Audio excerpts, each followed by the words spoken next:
Assalamualaikum warahmatullahi wabarakatuh. Saya Neti Yuliati, calon guru penggerak angkatan 9 dari Kabupaten Sumedang, akan menyajikan tugas ruang kolaborasi modul 2.3 coaching untuk supervisi akademik. Adapun fasilitator dan pengajar praktik kami, yaitu Ibu Ani Sumarni dan Ibu Anggeti Haryanti. Bersama dengan rekan calon guru penggerak Ibu Septiawan, kami akan mempraktikkan percakapan coaching dengan menggunakan audio biasa.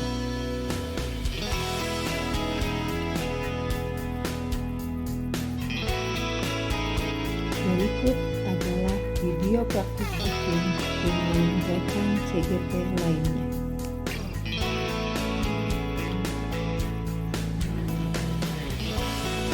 Assalamualaikum warahmatullahi wabarakatuh, Ibu Neti.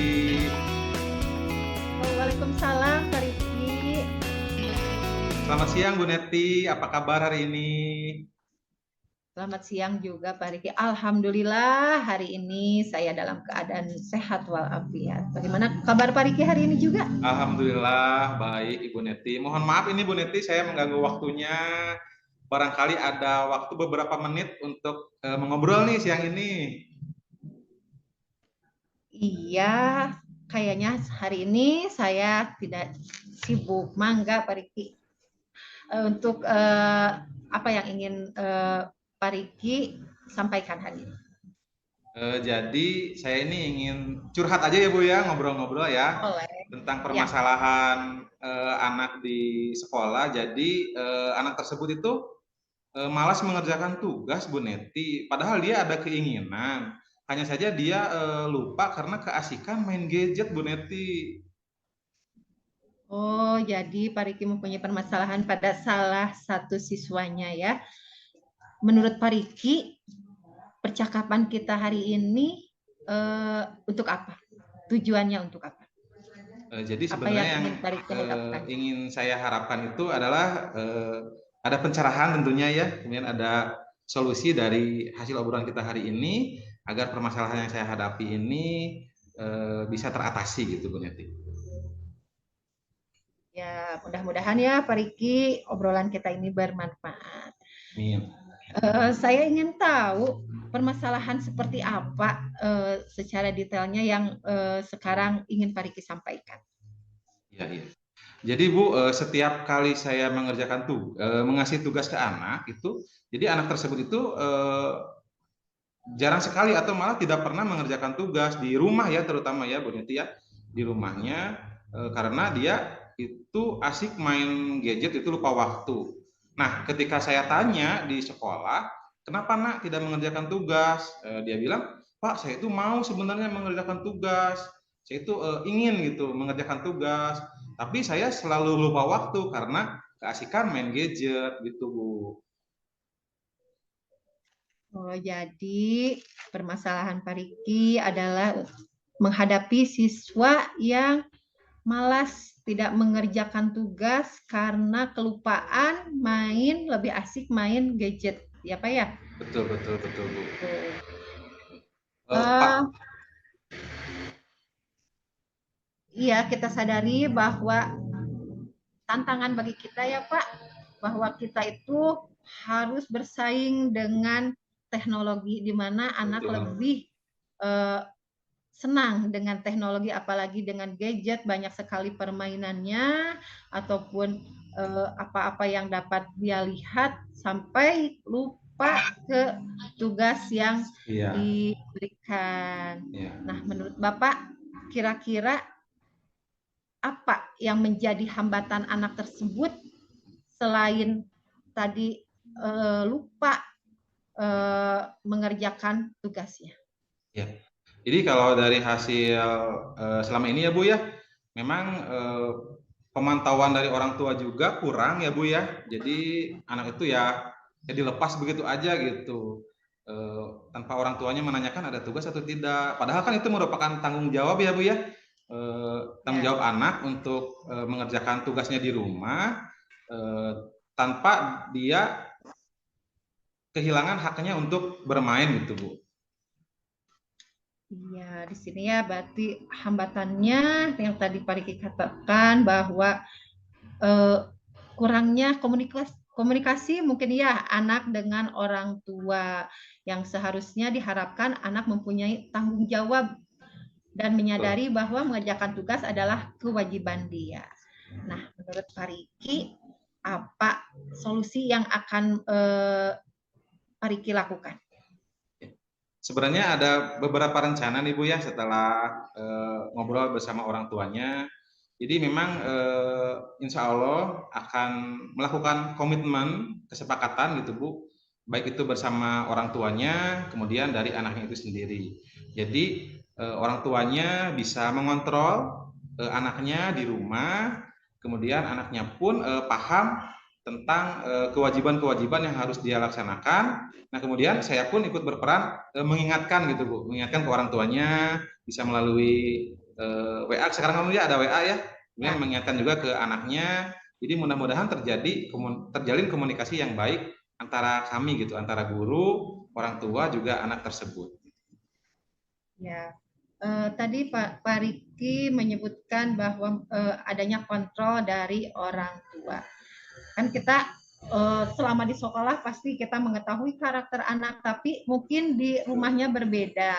Nah, dari kontrol ini apa yang rencana apa yang Pak Riki akan lakukan bersama orang tua? Iya, jadi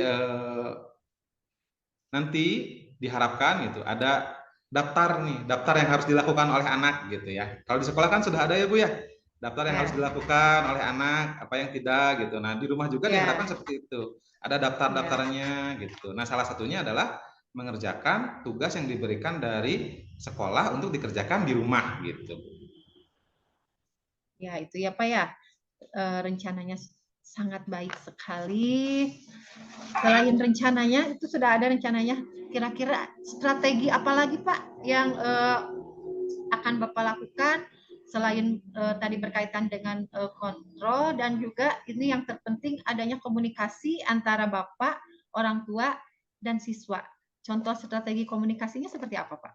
Ya, jadi nanti si daftar kontrol itu bisa saya sampaikan lewat WA atau lewat buku siswa. Nanti hasilnya dilaporkan ke saya, jadi berupa cek gitu. Oh ternyata anak mengerjakan tidak gitu, dan diingatkan juga oleh saya mengerjakan tugas tidak, mengerjakan hal-hal lain tidak gitu di daftar tersebut. Jadi saya juga bisa memantau apa yang sudah dilakukan sama anak dan belum dilakukan sama anak. Iya Pak, bagus sekali strateginya bahwa akan nanti ada hasil yang otentik ya Pak. Itu hasil dari strategi Bapak, adanya komunikasi Bapak, orang tua, dan siswa. Nah, dari sini saya ingin tahu tingkat keberhasilannya itu seperti apa, dan maksudnya di tingkatnya berapa Pak keberhasilannya? Kalau untuk keberhasilan ya Bu, mudah-mudahan ya Bu, kalau sekarang ini kan masih kecil ya Bu, masih minim ya, mungkin kalau pakai rasio mungkin di 5 ya Bu. Mudah-mudahan ke depan jika strategi ini dilaksanakan ya di 7 dulu lah atau di 8 gitu, mudah-mudahan konsisten gitu Bu. Ya, konsisten ya Pak ya, mudah-mudahan apa yang Bapak lakukan itu berlanjut. Terus komitmennya, apakah ini akan terus berlanjut hanya pada satu orang anak atau pada kegiatan anak yang lainnya juga? Ya Bu. Jadi sebenarnya ini adalah refleksi buat saya juga ya Bu ya. Ternyata selain di sekolah saya juga harus mengontrol anak di rumah melalui komunikasi dengan orang tua. Ya tentunya bagus juga jika hal ini diterapkan di siswa lain agar seimbang gitu Bu, tidak apa ya, tidak sisirikan Bu lah kalau bahasa kita mah gitu ya. Jadi ada keadilan untuk semua siswa.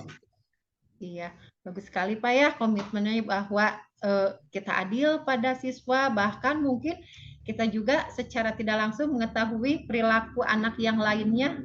Ini hanya satu anak yang bermasalah karena malas, tapi ternyata kita juga bisa mengetahui kemandirian dari anak-anak yang lainnya. betul, Ya. betul.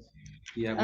Menurut Bapak, siapa saja yang dapat membantu komitmen Bapak ini dilaksanakan? Iya.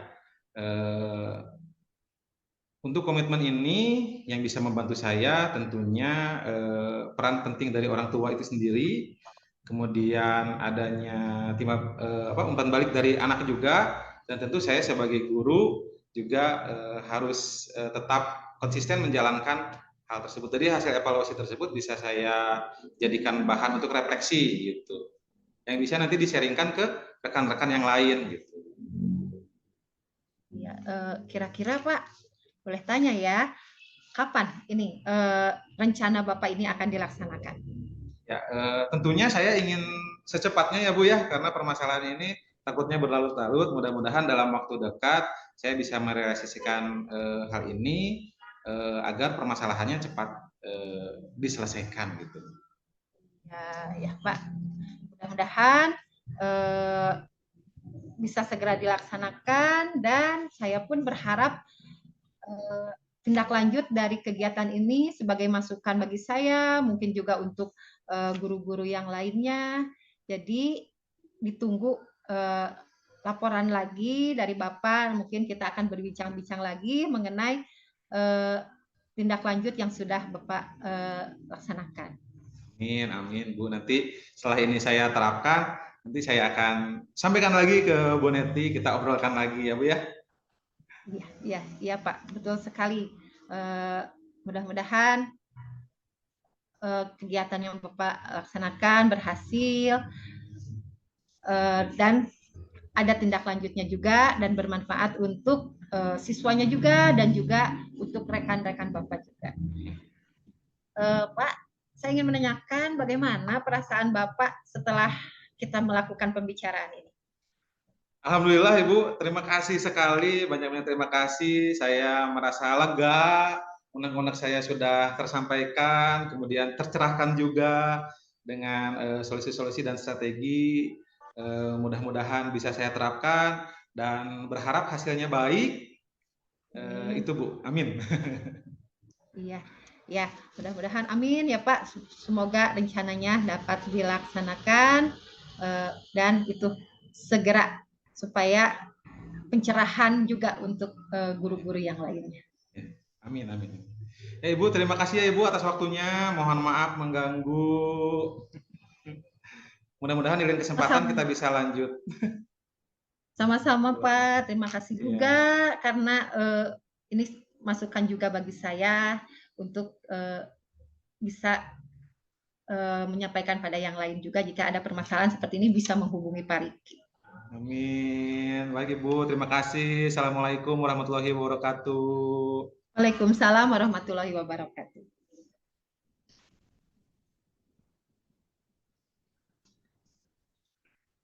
Assalamualaikum warahmatullahi wabarakatuh.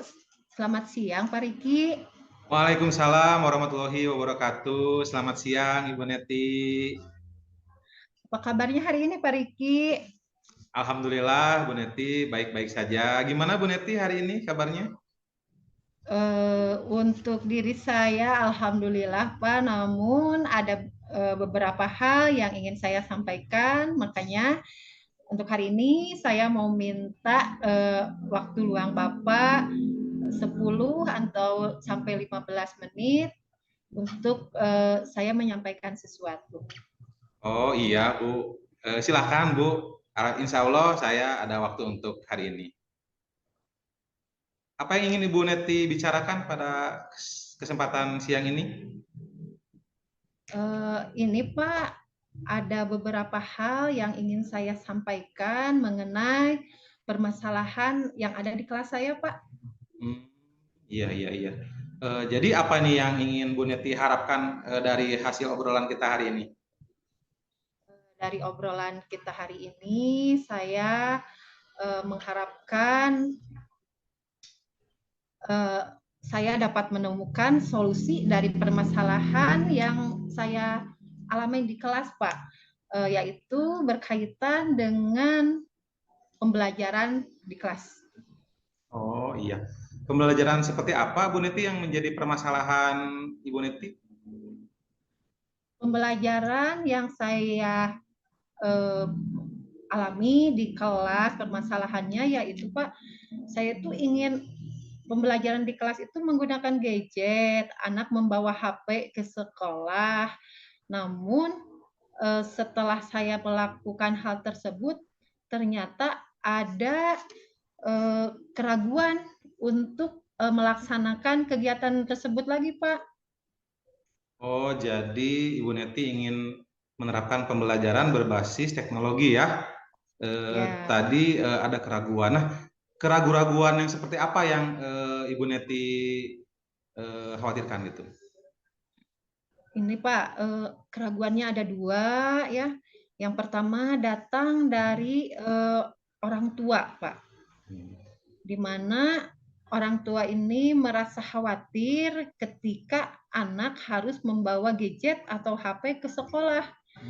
Mungkin dilihat dari keamanannya, Pak, atau dan satu lagi itu HP yang digunakan anak itu bukan HP sendiri, jadi HP orang tuanya. Itu kekhawatiran yang saya tangkap dari orang tua. Ya. Jadi khawatir yang pertama dulu ya, dari orang tua dulu ya. Ya, Pak.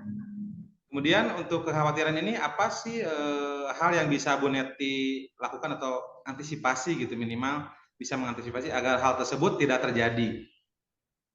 Ya, saya sadari bahwa pada sekarang ini keamanan dan keselamatan sangat diutamakan, apalagi untuk anak. Terus terjadinya banyak kriminal seperti di jalan itu pasti menjadi kekhawatiran dari orang tua. Tapi berbenturan lagi dengan bahwa penggunaan gadget sangat dibutuhkan, Pak, untuk pembelajaran, apalagi terlihat antusias anak ketika menggunakan gadget di sekolah.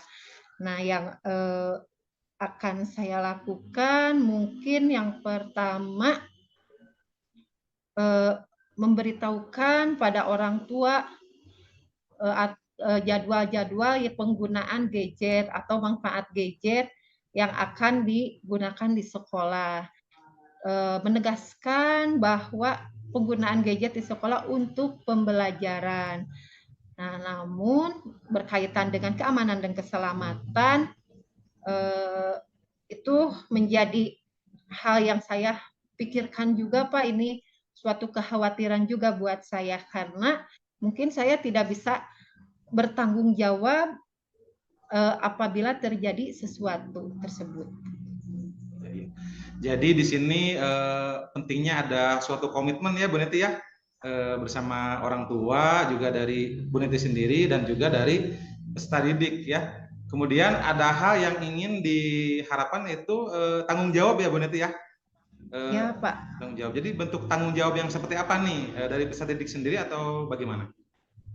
Ya, yang pertama mungkin tadi Bapak sudah katakan bahwa harus ada komitmen, betul sekali Pak, harus ada komitmen antara guru dan orang tua, adanya koordinasi juga, mungkin tanggung jawab yang harus ditanamkan juga pada anak, baik oleh guru maupun oleh orang tua, untuk dapat menjaga keselamatannya, seperti tidak menggunakan HP ketika perjalanan dari rumah ke sekolah ataupun sebaliknya. Jadi ditekankan pada anak.